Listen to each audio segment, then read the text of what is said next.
माझ्यावर आणि कुटुंबावर झालेली कारवाई चुकीची आहे असं म्हटलेलं आहे आमदार राजन साळवी यांनी। निर्दोष असल्यानं कोर्टानं कुटुंबाला अंतरिम जामीन मंजूर केला असं राजन साळवी यांनी म्हटलेलं आहे। मला अटक केली तरी माझा निर्णय बदलणार नाही। बेहिशेबी मालमत्तेप्रकरणी एसीबीकडून राजन साळवींवर गुन्हा दाखल झालेला होता आणि त्यावर आता त्यांची ही प्रतिक्रिया। तुम्ही ठाम आहात का तुम्ही अटकपूर्व जामीन अर्ज घेणार नाहीत या मुद्द्यावरती?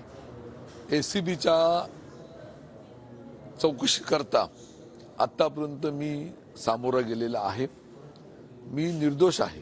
मी सांगितल्याप्रमाणे माझ्या पत्नी आणि माझ्या मुलाला यामध्ये त्यांनी घ्यायला नाही पाहिजे होतं अशी माझी अपेक्षा होती, पण दुर्दैवाने घेतलं आणि म्हणून त्यांच्यासाठी आम्ही जिल्हा न्यायालय, उच्च न्यायालय यासाठी आम्ही अर्ज केला आणि त्या ठिकाणी अर्ज मंजूर झालेला आहे। पण स्वतः मी निर्दोष असल्यामुळे मला वाटत असल्यामुळे मी जामीन घेणार नाही। अटकपूर्व जामीनसाठी मी कुठेही मागणी करणार नाही।